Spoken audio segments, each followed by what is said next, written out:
Couple d'enculés, hein, ça, on sait jamais. Bon, quoique, j'aurais fait pareil, j'aurais dit pareil. Peut-être pas 150, mais bon. Là-bas, j'ai pas l'air de pouvoir y aller. Parce qu'il y a un grillage.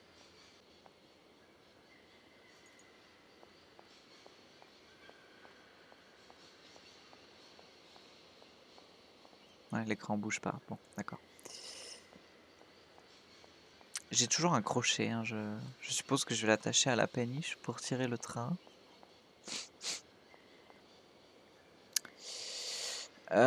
Bon, bah l'université, hein.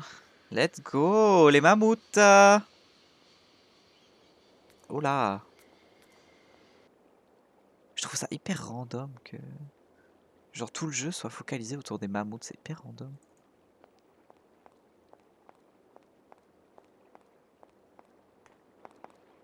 Qu'est-ce que c'est? Ça, c'est les Vorarlberg, ça je reconnais, c'est des automates, ça. Ah! Oh, il y a quelqu'un. Qu'est-ce que c'est? Ah! Il faut un truc. J'ai un crochet. Bon, d'accord. Très bien, il me faut un œuf. Et je retiens, je retiens.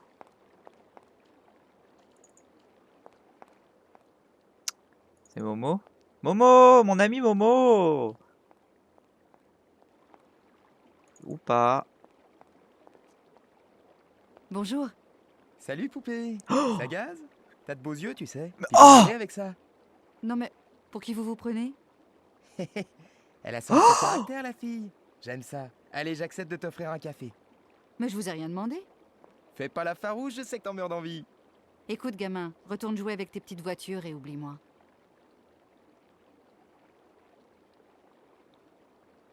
Ah non, mais là... Oh! Je peux lui crocheter les yeux, genre? Allô? Allô? Oh, oh, quelle horreur! Si c'était un jeu à choix, lui, je ferais le choix de le tuer direct. Voilà, c'est dit. Enculé, va.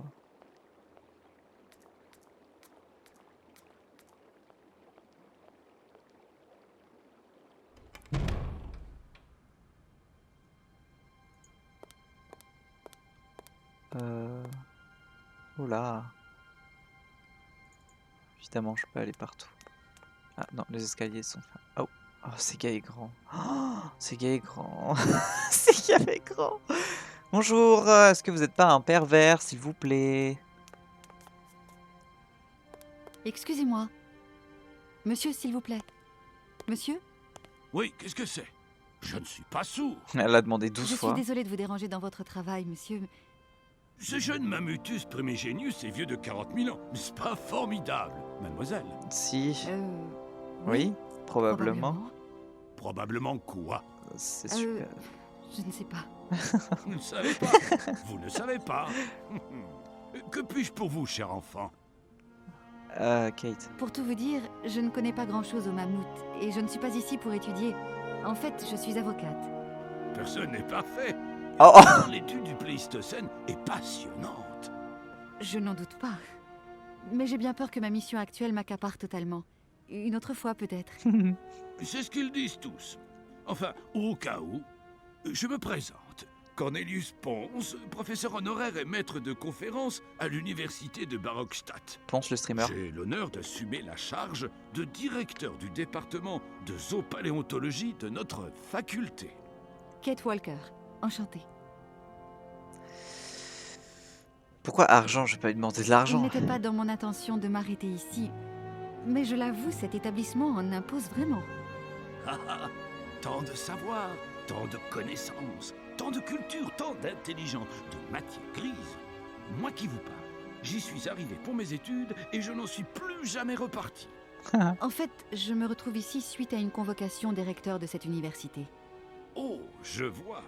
Vous avez du mal remplir votre formulaire d'inscription au cours. Oh, non, je ne suis pas venue ici pour étudier.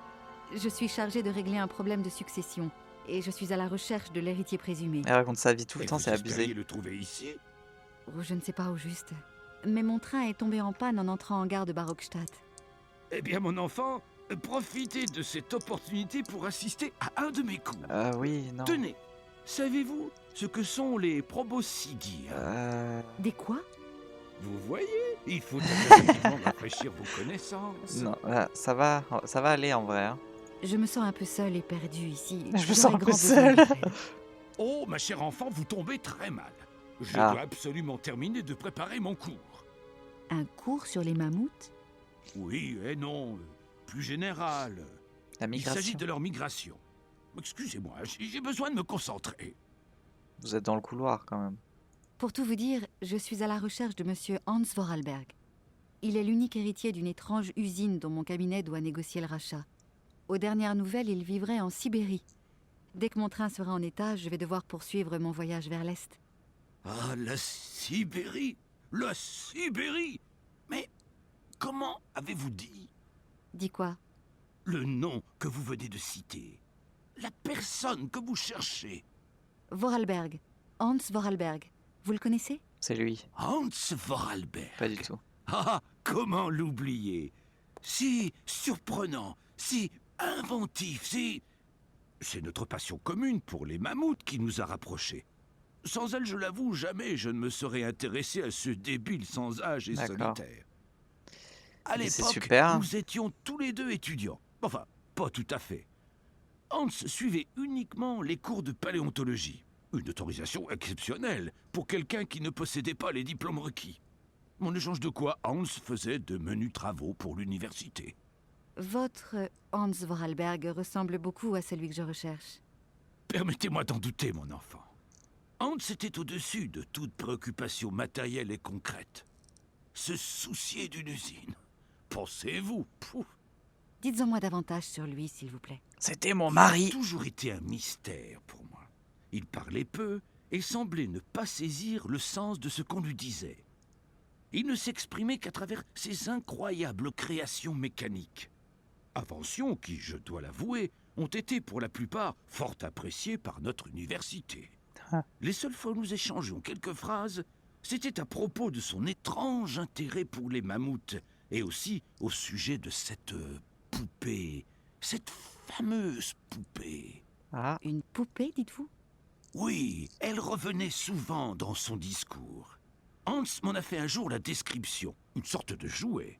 Un mammouth miniature chevauché par son cornac. Il semblait l'avoir découverte dans une grotte non loin de chez lui, dans des circonstances apparemment dramatiques. Son récit fut confus, mais a néanmoins éveillé chez moi un grand intérêt. C'est-à-dire? À ma connaissance, des figurines de mammouths chevauchés d'un cornac, seuls les Yukol, une tribu vivant aux confins de la Sibérie, Ah. en confectionnent. what the fuck? Elles constituent pour eux des objets sacrés, illustrant une de leurs principales légendes. Mais comment cette poupée serait-elle venue de l'extrême nord sibérien pour atterrir dans une grotte des Alpes françaises? What the fuck? Aujourd'hui, cela reste encore pour moi un mystère. Hans Vorarlberg vous aura peut-être raconté des histoires. Vous dites vous-même qu'il semblait ne pas jouir de toutes ses facultés. Non, c'est impossible. Hans n'a pas pu inventer tout ça.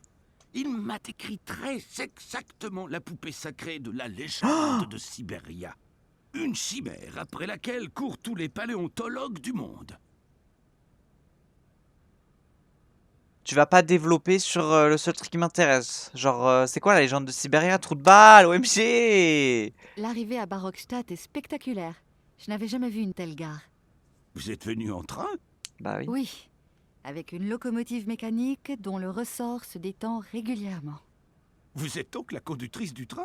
Non. Ah, les jeunes filles sont bien étonnantes de nos jours. Non, ce train est piloté par un automate. Excusez-moi, je me doute que tout cela n'est pas facile à croire. Une locomotive à ressort, conduite par un automate. J'ai connu il y a bien longtemps un homme qui aurait été capable de concevoir un tel train. Tenez, c'est lui qui a construit le kiosque à musique sur la Grand Place. Pour élaborer ce genre de machine, il était stupéfiant, proprement génial. Mais à côté, curieusement, il était comme un enfant. Son évolution mentale et physique semblait s'être définitivement arrêtée à l'âge de 10 ans. Physique. Vous pouvez comprendre ça, hein? Oh oui, je crois que je peux comprendre. En tout cas, je commence. Attends, mais physique aussi? Oiseau. Mon train s'est arrêté dans une bien curieuse volière. De nombreuses espèces d'oiseaux semblent y avoir trouvé refuge. Bien que l'ornithologie ne soit pas du tout mon domaine de prédilection, je dois reconnaître que cette gare constitue la fierté de l'université. Elle était censée accueillir des étudiants, bien sûr, mais aussi des oiseaux venus du monde entier. Il semblerait que des espèces très rares continuent d'y proliférer. Ah oui? Lesquels, par exemple? Le coucou du blabla. On m'a parlé d'une sorte d'oiseau au mœurs très spécial. Voyons. Le coucou d'Amerzone, c'est ça. Mais c'est bête, je ne me rappelle plus ce qu'il avait de particulier. Juste que c'était un drôle d'oiseau. Ouais, bon, moi je sais. La mer Zone? C'est où la mer Zone? C'est quoi la mer Zone? Je suis réellement désolé, mon enfant, mais malheureusement, on ne peut pas tout connaître. La spécialisation D'accord. est la clé du vrai savoir. Allez Ok. donc visiter notre bibliothèque. L'Amazon, c'est un jeu de Merci Sherlock beaucoup. Holmes. Je vais pas lui demander de l'argent. Professeur, c'est un peu délicat. Mais voyez-vous, je ne pensais pas en partant que j'aurais besoin de beaucoup de liquidités. Et en fait, il s'avère que si... bref, j'ai besoin d'argent et je me disais que peut-être vous pourriez m'aider. Mon enfant, ça aurait été avec plaisir. Et pensez-vous, avec ce que me paie l'université, j'ai à peine de quoi subvenir à mes maigres dépenses. Oh, je ne voulais pas vous gêner. Notez que si je me réfère au cas de Hans, notre université a toujours su récompenser comme il se doit ceux qui lui rendent service. Mais ceci relève de l'autorité de nos chers recteurs. D'accord. Bon. Je vais vous laisser. Pardon? Mais pas du... Mais bon, allez. Ah, je continue. Je peux continuer par là. Ah, une porte. Bon. Va falloir que je rende service au recteur. Pas besoin Inutile d'insister. d'insister, C'est c'est verrouillé. Ok. Bon. Il me faut de l'argent. Il me faut de l'argent. Il me faut un œuf. Il me faut une clé. Pour les écluves. Et c'est déjà bien. Et des graines pour les oiseaux. Enfin, ça, je suis pas sûr. Ouais. Là-bas.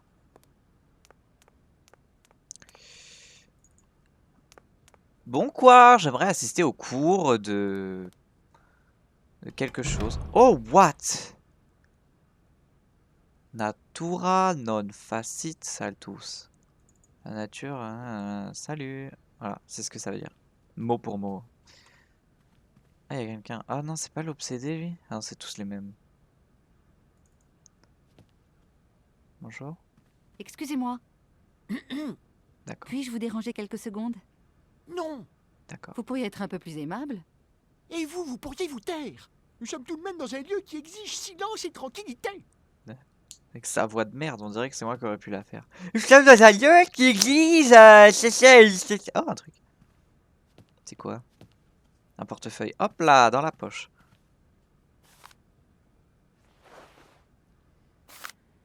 Ah! D'accord. Oh non. Oh non, non, non. Pitié, combien de pages? Ça va. Ça va.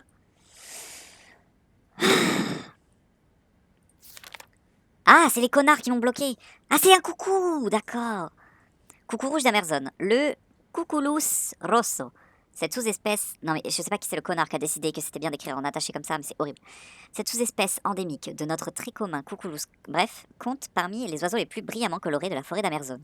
Le plumage du mâle affiche un rouge vermillon étincelant, alors que celui de la femelle est un peu plus roux et plus neutre. Le coucou rouge occupe les zones les plus secrètes et les plus boisées de l'Amazon. Il est avant tout inféodé à la canopée équatoriale où il mène une vie discrète. Le voyageur pourra néanmoins l'observer dans d'excellentes conditions quand l'animal prend le parti de s'aventurer à plus faible hauteur à la recherche des baies de Sauvignon forestier. Astérix. Il n'y a pas de... D'accord. Une route... Non, une sorte de vigne sauvage... Ah d'accord. Une sorte de vigne sauvage locale. En effet, ce sont ces petits arbustes qui fournissent... hop là, dans ta gueule, le coucou. Pardon. À notre oiseau l'essentiel de sa nourriture. Des voisins juteux comme Mintos dont il est particulièrement friand. Le coucou rouge a pour habitude de se gaver littéralement de ses fruits au point de présenter souvent des signes d'une ivresse évidente. Ah, d'accord. Il est alors une proie facile pour tout ce que la jungle compte comme prédateur. Car manger et être mangé, telle est la loi immuable de la nature. À l'instar des autres espèces des coucous, le coucou rouge de la mer zone confie l'élevage de ses jeunes à d'autres oiseaux. Ce parasitisme permet à l'espèce de se reproduire en grand nombre et sans fatigue. Oh. La femelle coucou quadrille son territoire à la recherche de nids en construction. Elle choisit le moment où les propriétaires sont absents pour venir pondre généralement l'après-midi, alors que l'hôte pond en principe au petit matin. Après avoir déposé un œuf dans le nid de son choix, la femelle retire un de ceux de l'hôte qu'elle ira détruire ou manger plus loin. L'œuf du coucou éclot généralement avant ceux de ses frères adoptifs, puis par un mécanisme instinctif, le poussin se débarrasse aussitôt de ces derniers. Quelle horreur. Le jeune coucou grandit vite. Parfois, les parents adoptifs doivent se percher sur le dos du jeune affamé pour le nourrir. Ah, je suppose que c'est la photo. Si les œufs du coucou tranchent nettement sur ceux de plus petite taille des hôtes, ils subissent un mimétisme, pas parfait, mais suffisamment pour être accepté par bien des espèces. Le goût immodéré du couscous pour le raisin risque hélas de lui être fatal à moyen terme. En effet, depuis le début de ce siècle, les populations de couscous rouge d'Amazon ont été décimées par des colons européens qui ont tenté d'introduire la culture du raisin dans les plaines alluviales de l'Amazon. Ceux-ci, en voyant dans cet oiseau un pilleur de récolte invétéré, lui ont déclaré une guerre sans merci. Il est à craindre que notre couscous n'en sorte pas vainqueur. Le coucou rouge se reproduit relativement bien en captivité. Point. Il constitue d'ailleurs un des fleurons de collection ornithologique de l'université de Barokstadt. Cependant, les scientifiques de l'université déplorent cette espèce une propension à être passablement envahissante dès qu'on lui offre les conditions de vie satisfaisantes, et ceci au détriment d'autres espèces rares. Les responsables de la volière de Barokstadt ont donc entrepris une politique de réglementation des naissances qui tente de pallier tant bien que mal aux imperfections d'une nature artificiellement reconstituée. Le Sauvignon forestier, d'accord, ça ressemble à ça. On ne trouve pratiquement plus de nos jours de Sauvignon forestier à l'état sauvage. Une terrible épidémie de phylloxéra équatoriale a été fatale à l'espèce. Cependant, en Europe, la collection botanique de l'université de Barokstadt s'énorgueille, blabla, je connais pas le mot, de pouvoir cultiver cette plante avec succès, et contribue ainsi par bonne part au maintien de son espèce, blablabla, blablabla. Il y en a dans l'université, c'est tout ce que j'ai besoin de savoir. Hop. Je sais pas parler, je sais pas articuler. Ah, du coup. Attends. Sauvignon. Oui, du coup, je peux demander. D'accord. D'accord.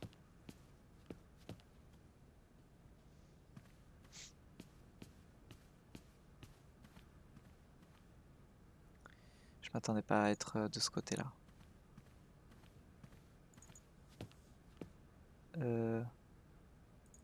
D'accord. Ah! Pourquoi faire?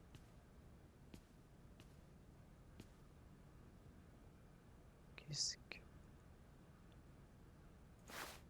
Oh. Ah! Oh, pitié. Avec une page. Le dictionnaire illustré des plantes et des champignons. Mais comment elle a su que... Enfin, bref. Yangala cola est un champignon coriace sans pied de la famille des polypotes. Des polypois. Je sais pas. Le Yangala cola pousse exclusivement sur le tronc de certains arbres de la jungle amazonienne. Quoique comestible s'il est consommé jeune, le machin ne possède pas de réel intérêt gastronomique du fait de sa chair ligneuse relativement insipide. Comment expliquer alors le grand intérêt des tribus autochtones pour ce champignon? Après de longues recherches scientifiques, les biologistes sont arrivés à la constatation que le Yangala cola contient une substance très particulière et unique au monde. Celle-ci a en effet l'étrange faculté de décupler l'acuité visuelle de celui qui l'absorbe. Qualité précieuse depuis longtemps, découverte et utilisée par le chasseur indien d'Amazon, généralement réduit sous forme de poudre, le Yangala cola est avalé avant chaque départ à la chasse. Grâce à son effet immédiat, la vue du chasseur devient extraordinairement plus perçante et celui-ci peut alors viser et atteindre à coup sûr sa cible, souvent cachée dans la végétation luxuriante qui l'entoure, même si tu es très loin. Ça me fait une super belle jambe.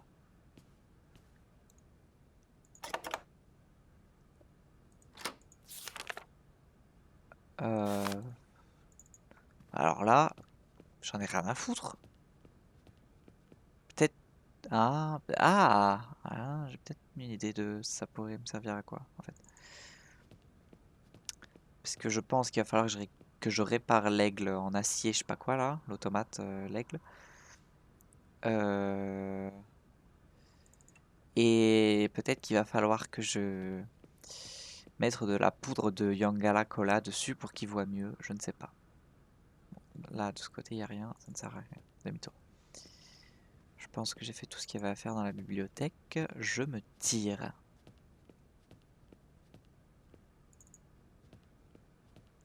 Je vais aller demander au professeur s'il a du sauvignon sauvage.